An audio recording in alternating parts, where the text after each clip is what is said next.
Welcome to the Suicide Prevention Show. We're here waking up the world with the power of positivity. We are all about making suicide, especially teen suicide, a thing of the past. And part of that is being able to stand up and speak out and to share your message with the world. And so, to help you do that in a more powerful way, we're going to be talking with none other than Grace Holden. Grace Holden is all about helping you understand the extraordinary power of you so you can speak up and speak out and stand out. So, without further ado, Grace, please join me into the room and come into the studio. There you are. Oh my goodness, you look so lovely. You are still muted, darling. So before Katie tells you that you're talking to yourself, you might as well unmute. How are you? I am fabulous, everybody. How are you, Jackie? I've been checking you out today, and boy, you have a lot of energy. I'd have a lot of energy. I have so many great people to talk to. That's one of the reasons why I absolutely love this show, is because the people who come in energize me. There is no doubt. So, Grace, we have a lot of things to talk about. Yes. But the first thing I want to know is, where did this idea of extraordinary you? Because usually that EX thing, has a different connotation. So, you know what? I wanted to just say really quick, I am super excited to be 24 hours to the T before my good friend Les Brown. So he's the same time, same bat channel tomorrow. So that's super exciting. Cool. I'm glad you're excited. I am delighted. But extraordinary. So extraordinary is definitely a little bit different than extraordinary. And I got ordinary from a book called The Dream Giver, where ordinary was lived in the land of familiar, and ordinary had really big dreams that he wanted to follow after, but he was silenced. He was told he would never be anyone, or he would never do anything, or he would never go anywhere. And he really just needed to stay in the land of familiar with familiar friends, familiar family who never encouraged him to do anything. So my story starts off very similar to extraordinary, that everything in my life just seemed pretty ordinary on the outside, although I had gone through 5 major traumas by the age of 20, Jackie, bullying being one of them. Hold it. Yes. That's a story that you have to take us into, because 5 major traumas mean something to you, but to the rest of us, you're going to be opening the loop. Oh, yeah. No, I wasn't going to open it. But yes, ma'am. Yes, ma'am. I was simply saying that I realized even through all of that, I still felt quite ordinary living in the land of familiar. All right. So stop right there. What in your world constitutes 5 major events? Well, for me, 5 major events was molestation. That's my first one. Then there was a rape. Then there was bullying profusely. And then there was domestic violence, and that's where the scar and many others come from, and human trafficking. So all of that happened to me by the age of 20, which is why your voice matters, and hashtag the silence ends is so important, because I too tried suicide multiple times, so many times, because I didn't want to live anymore, and I felt that no one really cared, and I was just this ordinary person and was never going anywhere, was never going to do anything. Okay, so that's a story worth noting, because each of those 5 things erodes self-esteem. It takes away our sense of self. Any one of those would be enough to drag down most people. And so your ability now to share the journey with us in a powerful way is really, really key. The hardest thing in the world for me was to shift my speaking from being tactical and knowledge to being vulnerable. That was the biggest shift I had to take. For you to be able to tell your story in service to others and to create the movement that you've got going on in the background. And I'm talking about separate from your business. Okay. You've got this hashtag that you've been working with. For you to be able to do that, what did you have to decide? When did this turn around for you? You know, you're 20 years old, you've lived this story. What happened? Well, that's a great question. So let's just jump right in there because it wasn't an overnight process for me. So, totally, actually, for multiple years, I did not address it. I actually pretended like it didn't happen.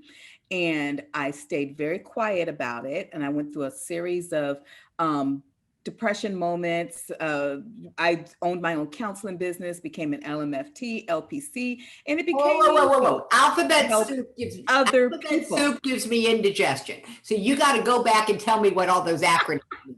All right. I became a licensed clinician to help other people. Oh, And thank so you. let's talk about vulnerability. Okay. So vulnerability was not my strong suit. Transparency was not my strong suit. Mhm. Wearing a mask, covering myself was a normal for me. It was easier to help other people than to pursue a life of transparency, which is why this is so important to me because it took me hearing other people and all of their stories to realize that I must tell my story. I cannot sit in the background. So, what happened for me is I did go through a series of counseling for myself.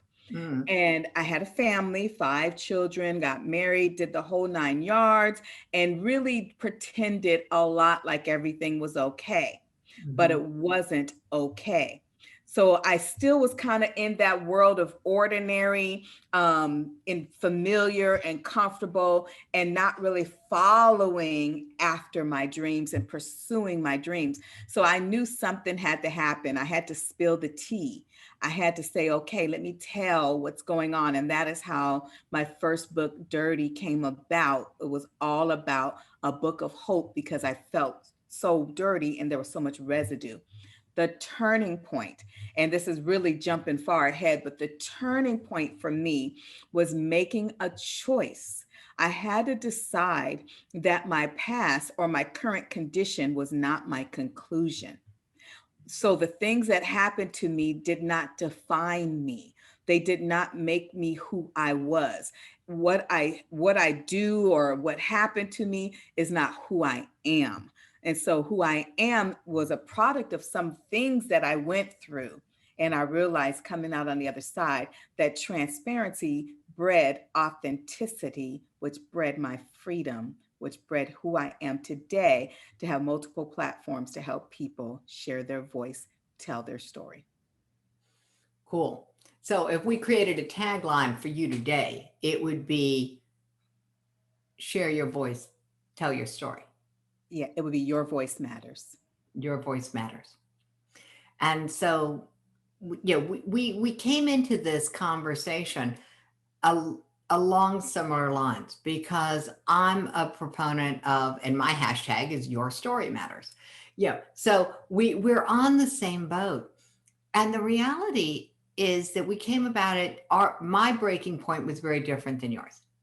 What broke me open to tell my story had nothing to do with me. You know, it was my daughter's bravery that broke it open for me. What made it possible for you to tell your story? It really wasn't me either. For me, when I was a clinician and I was working with so many human trafficked girls and so many people who had suicidal ideation. And I remember when I was a 911 dispatcher and everybody who was going to jump off the bridge, they called me and said, "Hey, Grace, take this call." They send them to me immediately. And I realized there was a lack of bravery out in the world. And because I had, children and and human trafficked girls that were coming through, anxiety, depressed children coming through my counseling business. And because I was taking calls back in when I was younger of people jumping off bridges, and I'm from Seattle, one of the number one suicide cities in the US, I realized that there needed to be more brave people, and I needed to be one of them so that I can help my children, so that I can help the others who were committing suicide or depression or who were being trafficked and couldn't find a way out. So for them, I told my story, which then became my breakthrough. So for them, you told your story. Where did you tell your story for the first time? The very first time was in my counseling office. I was in my office, and it was after, it wasn't to any of my clients, of course, because we just didn't do that.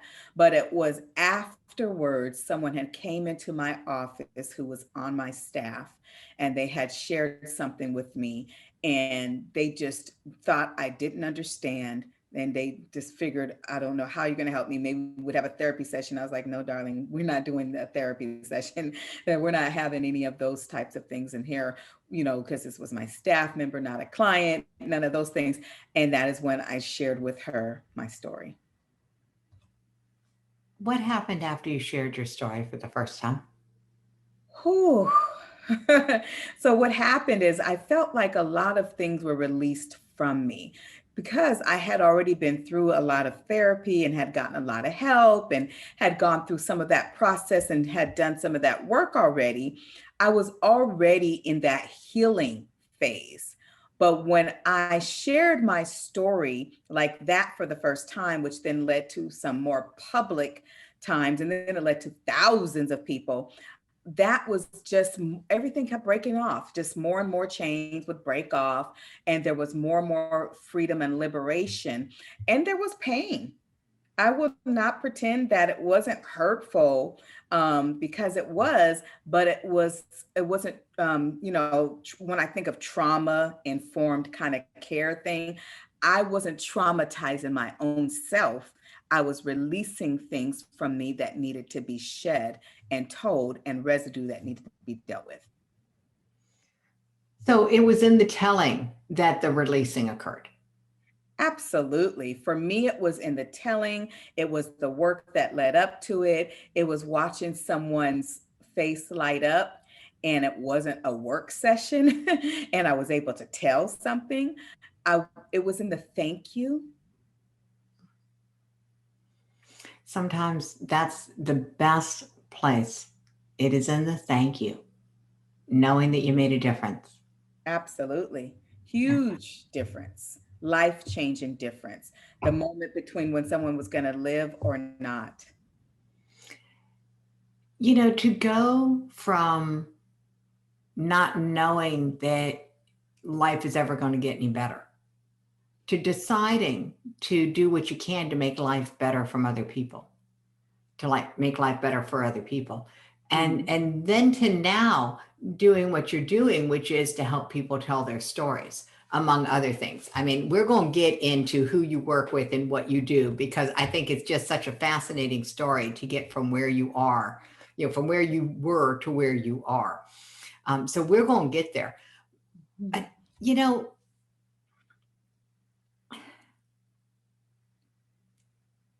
we may not solve all the ills in the world on this show, but if there was an intervention point that somebody could have stepped into your world and changed the trajectory, what could someone have done when?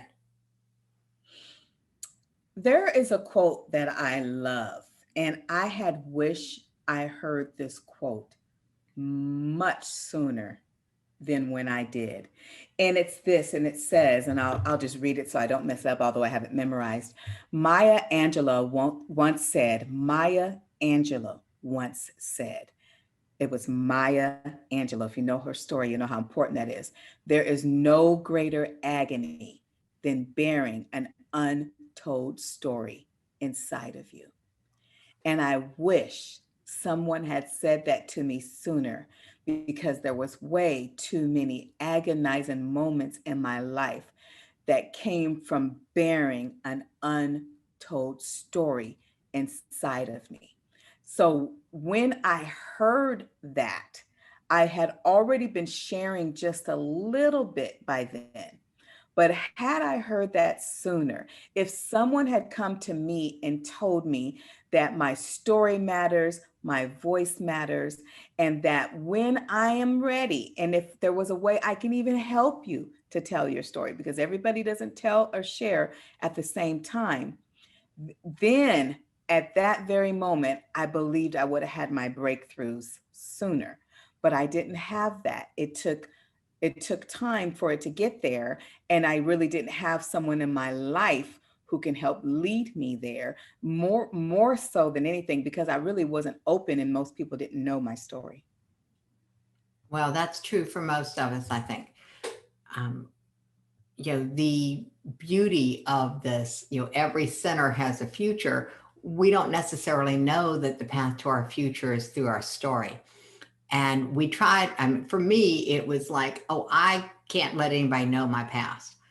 And I finally started telling people, every sinner may have a future, but it's also true that every saint has a past. Yes. None of us gets through life without skinned knees. And mine may be different than yours, but we all have them. And sometimes they take a little bit of skin off of what feels like our soul. And to be able to bounce from that. I'm a firm believer that we're designed to bounce and not break, Grace. And you are such a shining example of that. I mean, you bounce, honey. You bounce. Never bouncing. And you are still bouncing. Okay. So I mean, I know we've got lots of things that we could talk about. But the first thing I want to talk about is what is going on for you, because you've taken another bounce since I talked with you the last time. So what is true for you today? What is news for you? Go ahead and take us into your world. Oh, welcome into my world. My world is so there's like everything that I'm doing leads all to one thing, is being extraordinary and sharing your story. Speak up to speak out. So I have my anti-bullying organization that's called Speak Up to Speak Out. And it's for our 8-year-old to 20-year-olds to be able to share their story and speak up and say no longer is bullying allowed or accepted, even if they weren't bullied. So this is our way of getting our young voices to share and to support one another against bullying. And then my next thing, they all lead to one thing, is grace to overcome. If you go to that page of my life, that's graced with a D, GRACED, to overcome.com.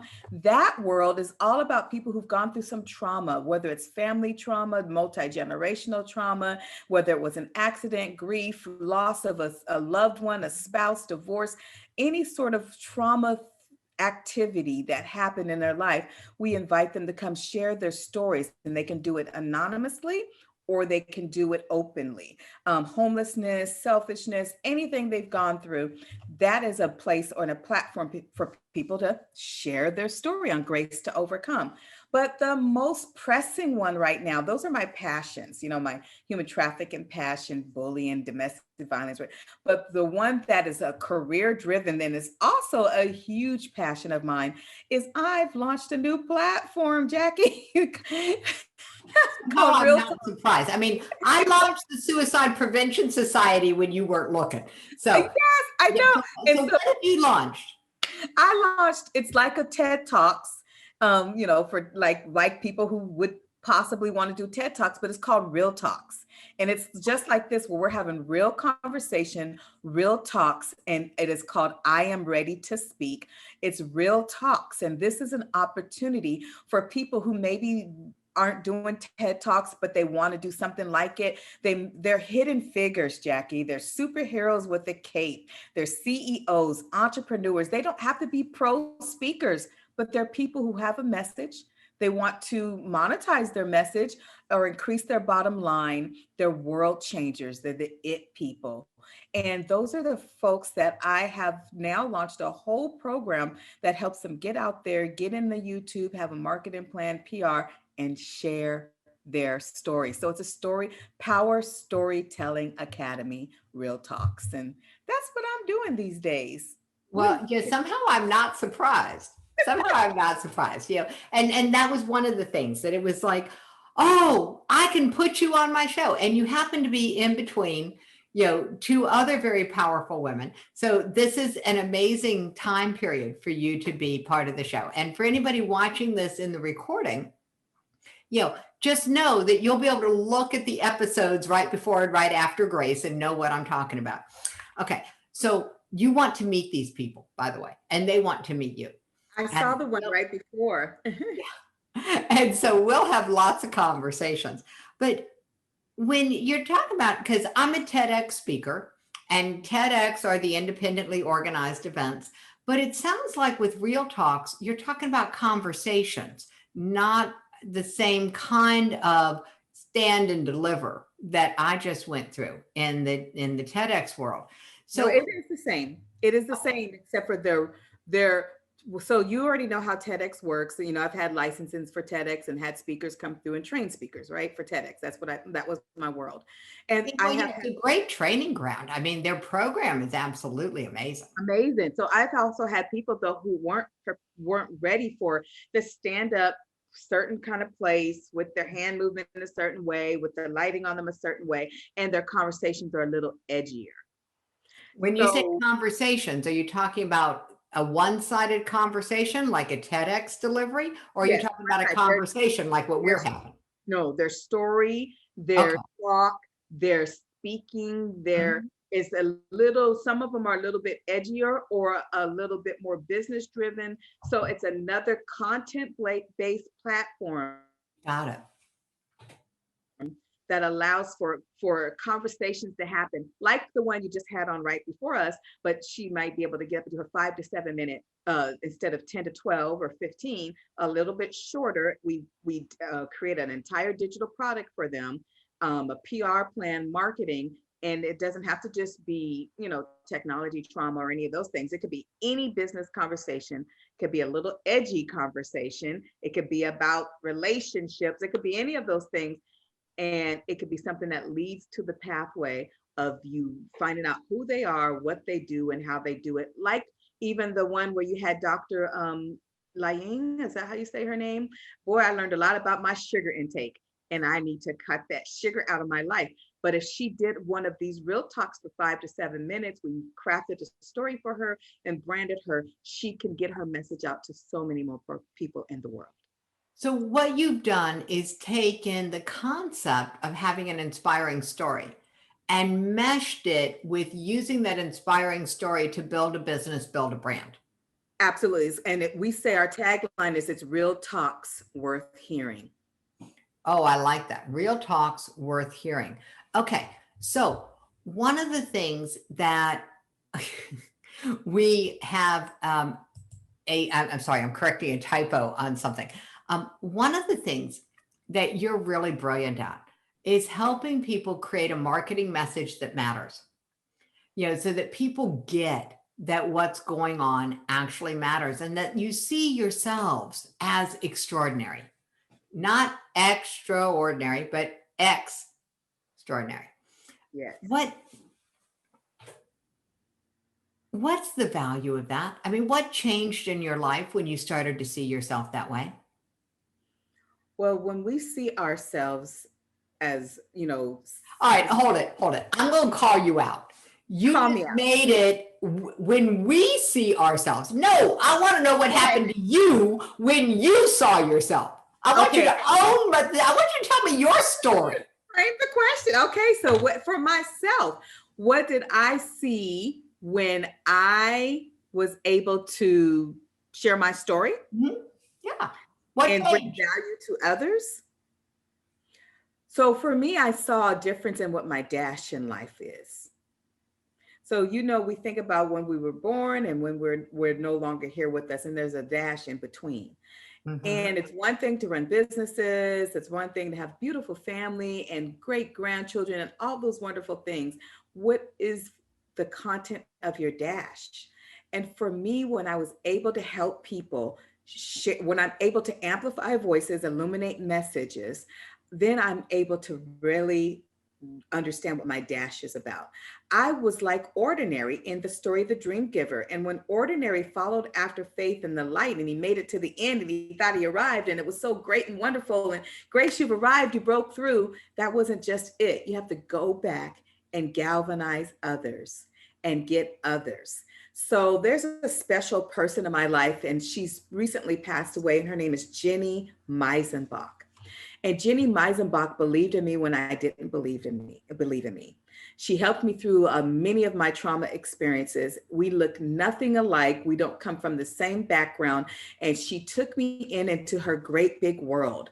And she was able to help me understand my greatness. And I realized that I could have just continued in life and just held on to this Jenny story. And it's like, oh, that was really great. She helped me, my family, my world, and all of that. And then I knew I wasn't complete, and neither was my dash.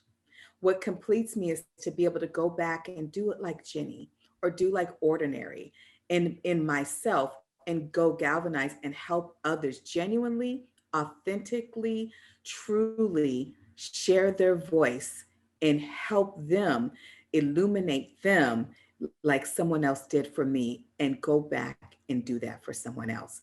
And now I'm beginning to leave legacy. Now I'm beginning to break curses. Now I'm beginning to break generational traumas and anything that may stop someone else from just hearing my story and think that was great for her. Well, it's great for millions of people, especially when you realize that there's so many others out there that need to share their story, whether it's on world issues, environmental issues, food, sugar, relationship, all sorts of things. And those are the stories that truly matter. So I love that. And yes, Dr. Inga is still on. So she was like, I'm listening. I'm listening.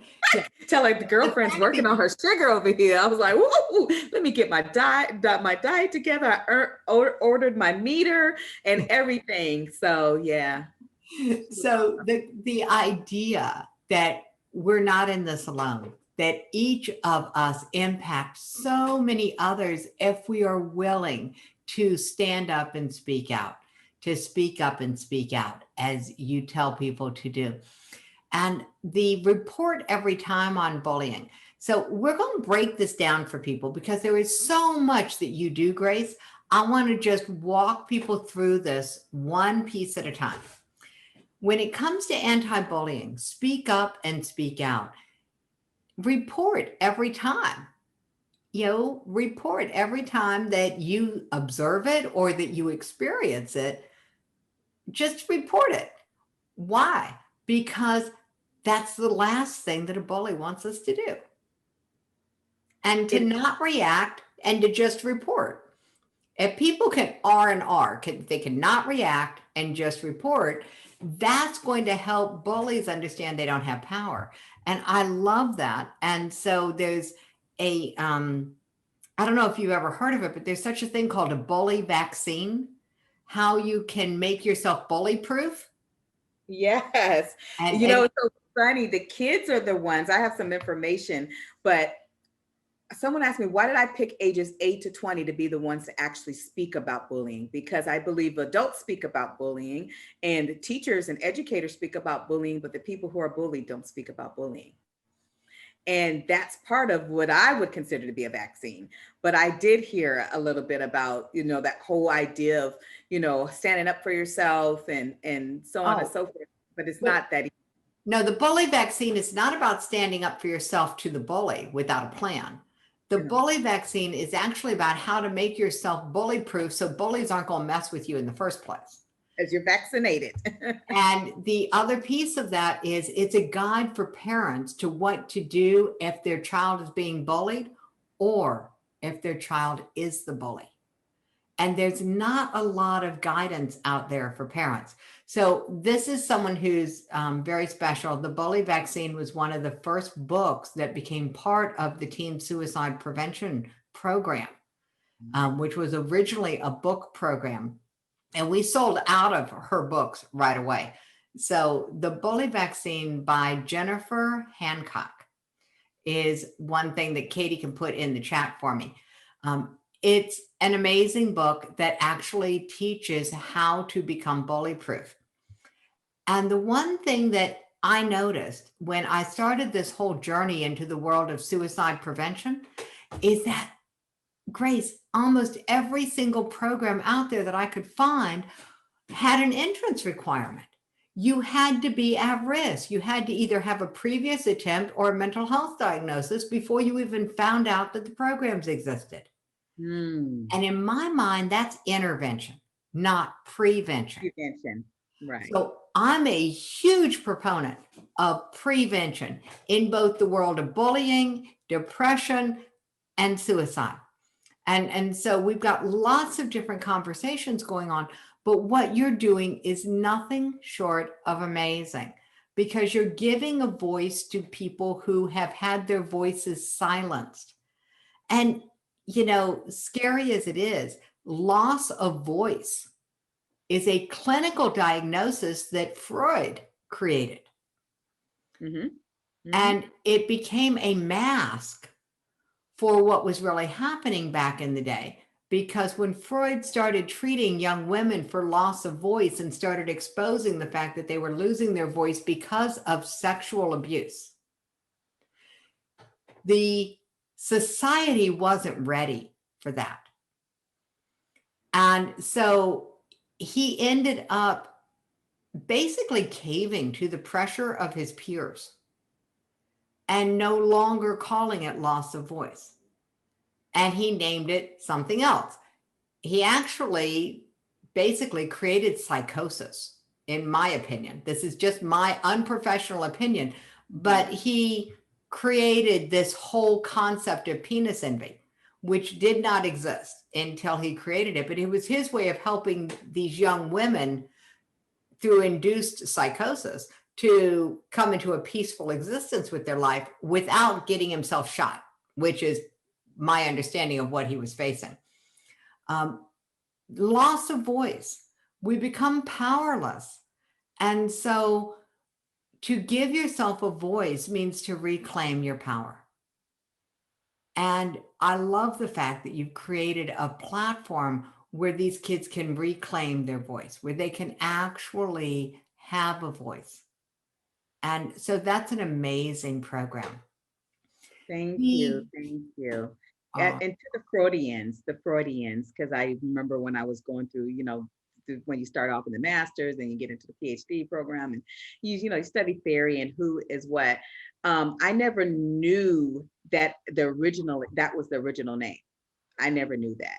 So, but I can see why that was such a big deal, I'm sure, in his day to change the name. Because even now today, we try to censor things and change names and move things around. And that's exactly why we say speak up to speak out. So speaking up is one part of it. Speaking out is another. Sometimes we'll speak up and we'll speak up inside of our own groups, Jackie. We'll just speak up inside our own heads. Or in our small little space, and we're all in a group together, like, yeah, did you see what happened? Yeah, did you see what happened? And then they all walk away and that's it in school. But it's a speak up to speak out. And when you speak up and speak out, then you're speaking outward so that others can understand, back to Maya Angelou's quote, it's an agony to bear an untold story, as it is an untold message, as it is an untold business, as it is an untold anything that's blocking others from receiving that help. So giving them a platform where they feel safe is such a wonderful, wonderful gift. So if a teen is looking for a place to actually have their voice be heard, what exactly is the website they would go to?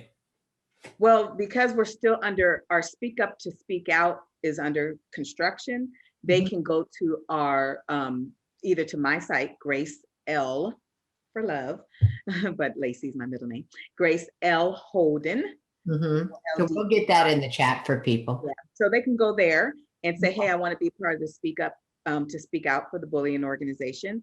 And that's the shortest version to get to your Real Champions League or Speak Up to Speak Out or I Am Ready to Speak. Any of mine, all just go through Grace L. Holden.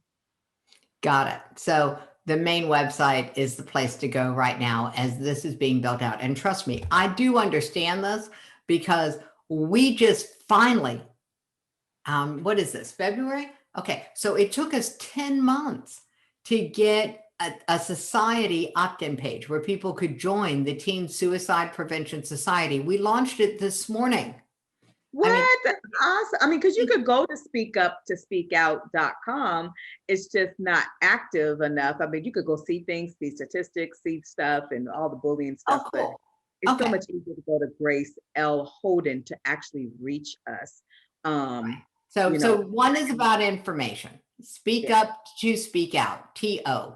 Speakuptospeakout.com. Okay, they can get the information about that program on bullying. And it's amazing how bullying comes into this conversation, because when you're talking about speaking up to speaking out, what is the one thing that is the biggest problem with bullying? We feel like we've lost our voice. That is it. That is the one thing, because we may speak up at home to our family, we may or may not, and no one knows what to do with it. Speak Up to Speak Out is not just speaking up and speaking out, but educational programs that are helping people know what to do about bullying. So I'm super excited to learn about the vaccine, the book. So I can't wait to read that and be able to share that with others as well, because we do have a whole systematic way and a plan for people to understand, I guess you could say, vaccinate themselves against bullying so that they're prepared for it and to not allow it to overtake them. I think that you and Jennifer will have a great conversation. And speaking is how I met her. Okay, so speaking, I was, have you ever heard of Bar Camp? No. Bar Camp is this amazing event. It happens all over the world, and there is no agenda until the morning of the event. And I'll give you the really short history as I understand it. There was this huge, expensive, exclusive tech conference that was like $2,500 US to attend. And there were a whole group of really smart people who said, I'm not paying that. But they went to the city where this event was, and they met in the bar across the street, and they camped out there.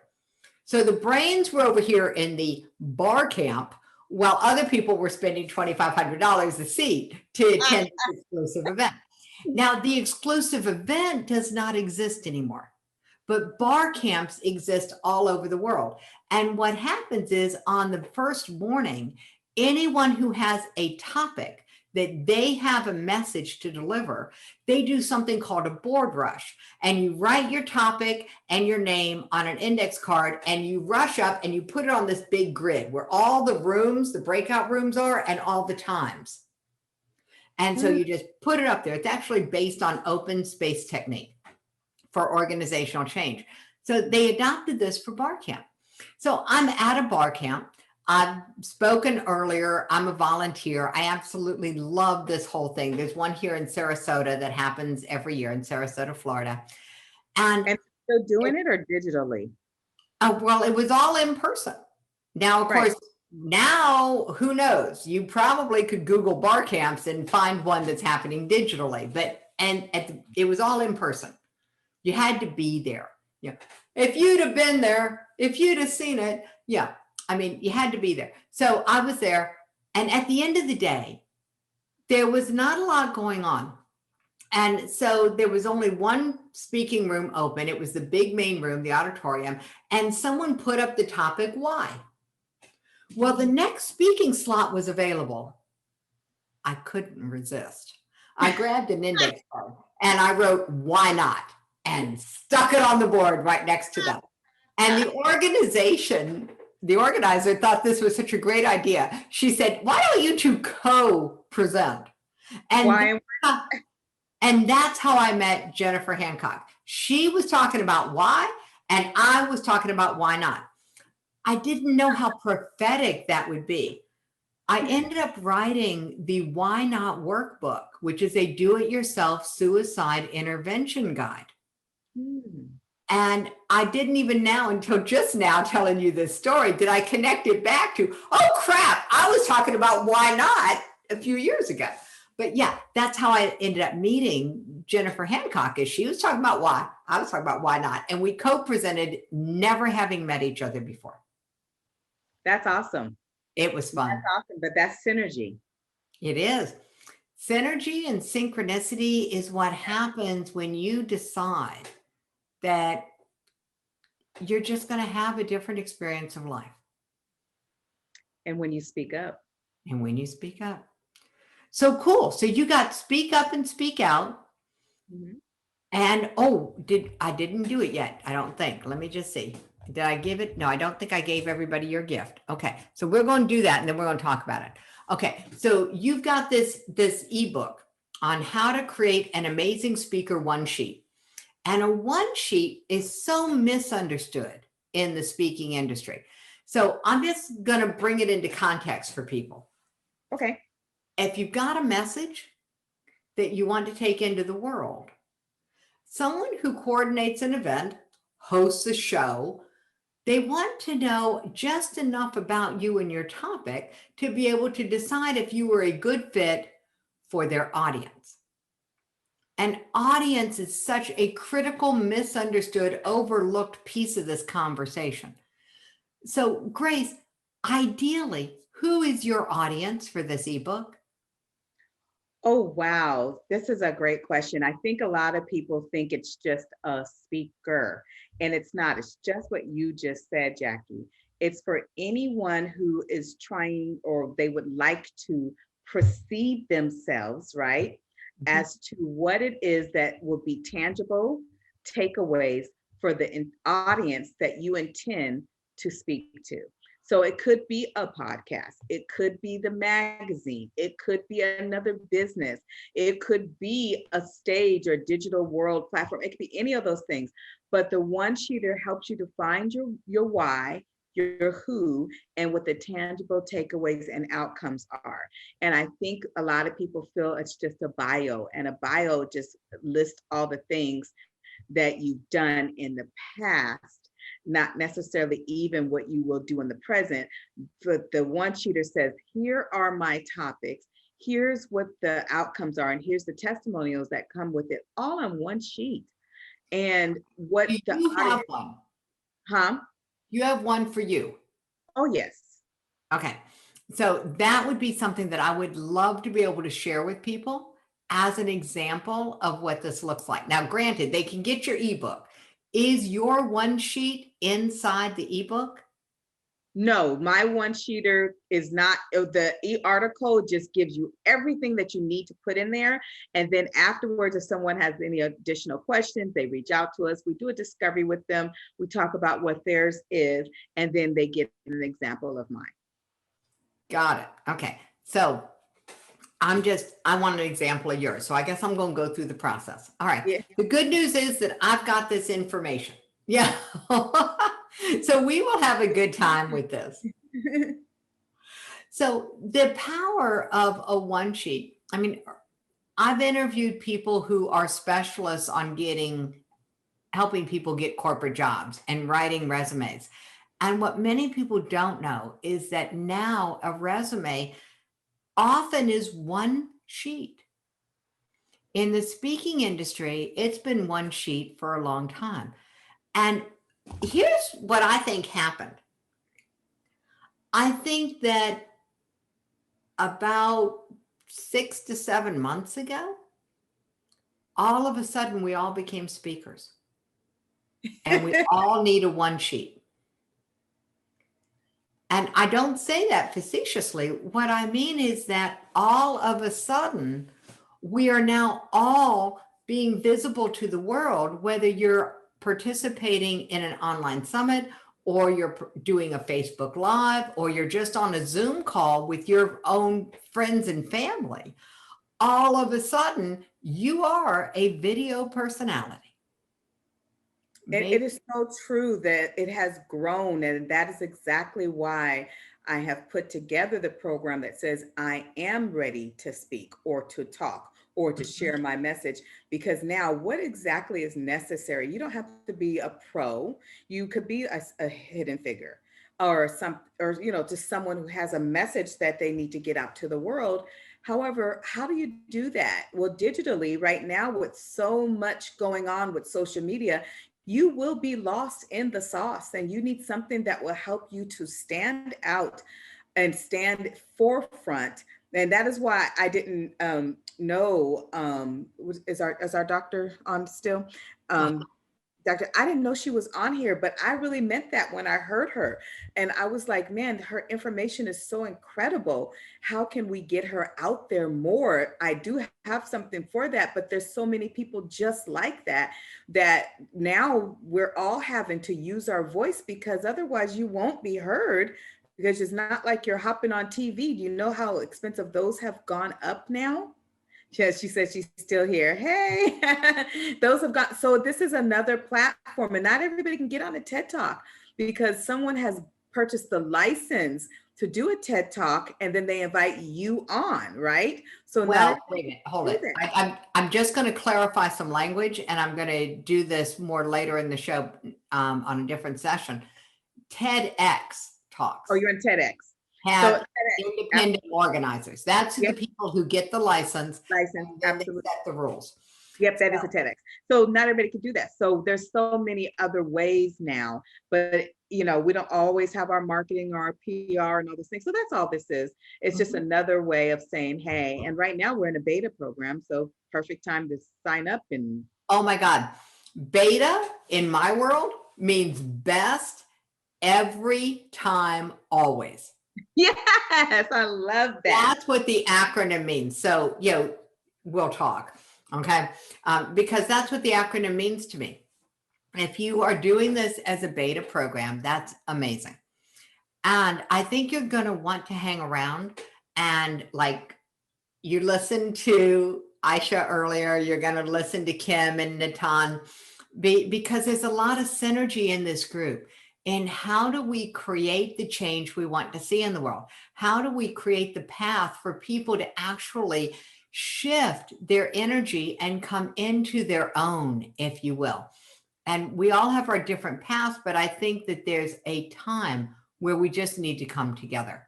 So I am so incredibly grateful that you're here. All right. So we got lots of chatter. So people who love betas. Yeah. Some of them are my clients. They've been with me in my betas, and I beta test everything. So it's one of those things. I wanted to make sure we know that it's the domino effect. You know how the dominoes all line up, and then we land on each other. So we support each other's fall, but we're also continuing the momentum. That is what we all do when we come together, and when we all share our voices, and the rest of the world hears it. I think you're right. I think that is what happens when we all come together. And I love that. Let's see. What can I say? We have been on this whole journey from where you started through what had to transpire for you to speak up, and your mission to help other people speak up, speak out,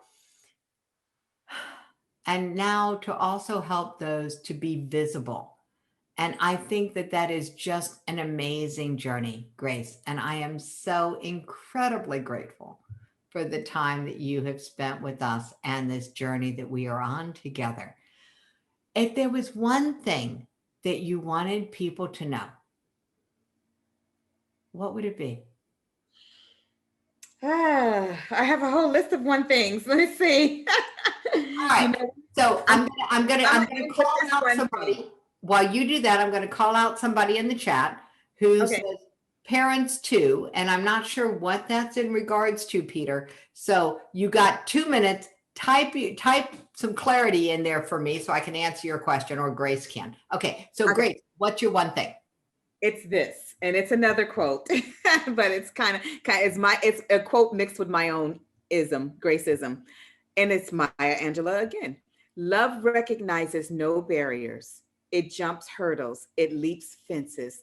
It penetrates walls to arrive at its destination full of hope.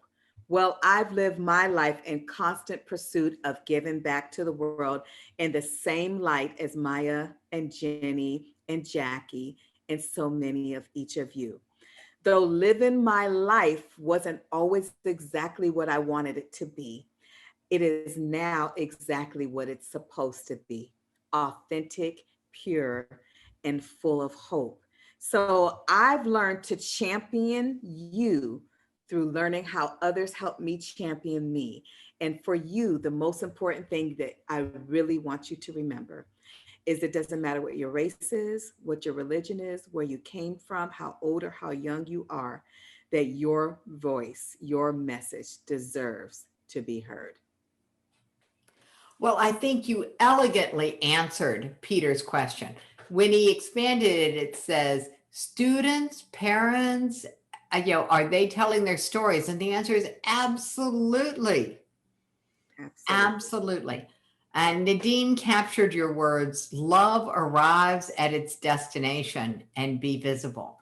And so these are just proof that you are absolutely reaching out to the people who need to hear your message, Grace.